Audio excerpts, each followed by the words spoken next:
I want to present to you a little known story about an environmentalist lawyer who has been fighting for 25 years for the rights of people whose homes have been destroyed as a result of large oil companies, etc. This man, Stephen Donziger, is currently having his life destroyed by Chevron for standing up to the company for creating what is known as the Amazon's Chernobyl. This attorney has been battling Chevron for more than a decade over environmental devastation in South America and was put under house arrest. He won a multi-billion-dollar judgment against the Ecuadorian office of Chevron over the massive contamination of the Lago Agrio region and has been fighting on behalf of indigenous people and farmers there for more than 25 years. In other words, this guy has dedicated his life to trying to get compensation to the victims of environmental devastation that have been caused primarily by Chevron. Now, August 6th, he was forced to wear an electronic monitoring device on his ankle. The lawyer suing. Now, this is a very interesting story. As he was arguing his case against Chevron in Ecuador back in 2009, the company openly said its long-term strategy was to demonize him and destroy him. Chevron hired a private investigator team to track Donziger, created a publication to smear him, put together a legal team of hundreds of lawyers from 60 firms who have successfully pursued an extraordinary campaign against him. As a result, Donziger has been disbarred, his bank accounts have been frozen, now he has a lien on his apartment, faces exorbitant fines, and has been prohibited from earning money. As of August last year, a court has seized his passport and put him under house arrest. Chevron, which has a market capitalization of $228 billion, has the funds to continue targeting Donziger for as long as it chooses.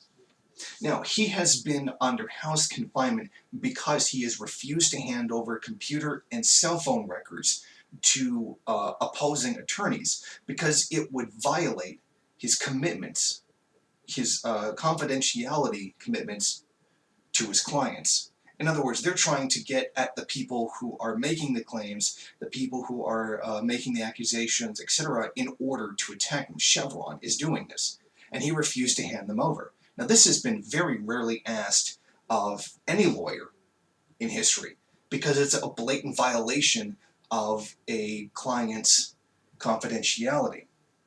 Now, this all began in 1993 when Donziger and others filed a class action suit in New York against Texaco on behalf of more than 30,000 farmers and indigenous people in Amazon over the massive contamination of the country's oil drilling there. Even though it was ruled in favor of them, they won. Even though the Ecuadorian Supreme Court and Chevron immediately made it clear that they would not be paying the judgment. Instead, Chevron took all of its assets in the country and moved them to another. So there'd be nothing for the courts to seize. In other words, they're showing deliberately that they are not going to pay out for the damages that they've caused.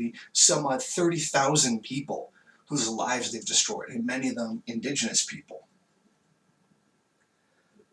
Now, this was also upheld by another court. They appealed, and the ruling against Chevron was upheld. Now, the decision hinged on the testimony of an Ecuadorian judge named Alberto Guerrera, who claimed that Donziger had bribed him during the original trial. So in their appeal, they essentially claimed that the lawyer had bribed the judge.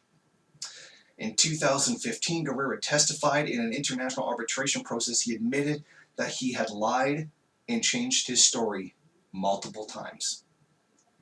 In other words, Chevron has done everything to try to destroy this man's life for standing up for the people that Chevron, whose lives, standing up for the lives that Chevron has destroyed.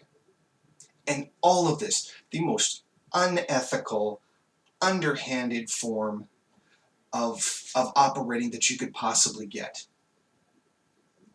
One of the perfect examples of the sheer inhumanity of capitalism is right here. The complete unethical nature of the system right in front of our eyes. That even when you have a so-called legal mechanism to obtain justice in these situations, that legal apparatus is completely useless. It accomplished nothing. And then it is being used to attack and destroy the person trying to hold these people accountable for what they've done. It's disgusting. And it shows that this is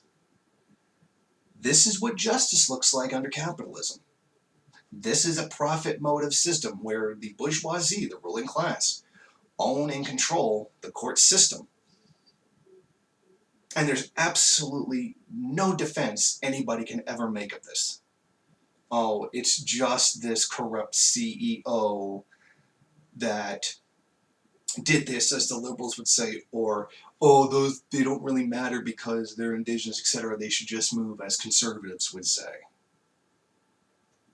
There's no getting around the unethical nature of this. And there was no getting around that this was entirely, completely capitalism, and every aspect of capitalism that is responsible for the creation of this situation. There's no getting around it. Capitalism is evil, and it needs to go. Thank you for watching. If you like this program, then please head over to my Patreon page and set up a monthly donation. It's your donations that keep this program running. Also, if you would like, please rate, comment, subscribe, and share in various social media.